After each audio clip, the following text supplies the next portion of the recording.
Hi hello నమస్తే నేను మీ రితేష్ మీరు చూస్తున్నారు ఆర్కేస్ కిచడి ఈరోజు మన ఈ వీడియోలో స్పెషల్ ప్రసాదం రెసిపీ కృష్ణాష్టమి స్పెషల్ అటుకుల పొంగలి ఏ విధంగా ప్రిపేర్ చేస్తారో నేను మీకు ఈ వీడియోలో చూపెట్టబోతున్నాను.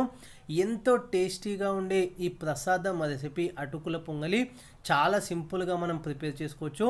ఎక్కువ టైం పట్టకుండా తక్కువ ఇంగ్రీడియంట్స్ చాలా అంటే చాలా సింపుల్గా అయిపోతుంది. మరి లేట్ చేయకుండా let's start our Krishnashtami special అటుకుల పొంగలి.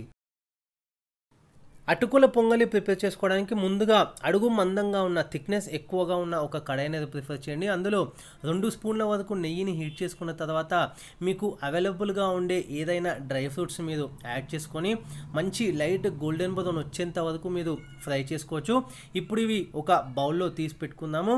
ఇప్పుడు అదే కడాయిలో ఒక హాఫ్ కప్పు వరకు నీళ్ళని హీట్ చేసుకోవాలి. అందులోనే ఒక సగం కప్పు వరకు బెల్లాన్ని యాడ్ చేస్తున్నాను. ఇప్పుడు బెల్లం కరిగేంత వరకు మనం వెయిట్ చేయాలి. వీలైతే స్పూన్తో ఈ విధంగా కలుపుకోండి. ఎప్పుడైతే బెల్లం కరుగుతుందో ఒక 2-3 ఇలాచీలు అప్పటికప్పుడు మనం దంచుకున్నది ఇందులో యాడ్ చేసుకుంటున్నాను. సో ఒకసారి బాగా మిక్స్ చేసుకుంటూ బెల్లం లైట్గా చిక్కపడేంత వరకు మనం వెయిట్ చేయాలి.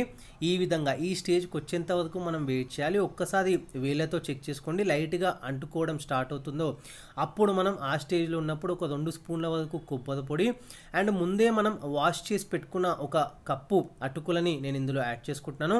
మొత్తం వాటర్ పిండుకున్న తర్వాత సో ఒక్కసారి బాగా వాష్ చేసుకొని దానికి ఉండే వాటర్ మొత్తం మనం పిండుకున్న తర్వాత ఒక 1 కప్ వరకు అటుకులని నేను ఇందులో యాడ్ చేస్తున్నాను.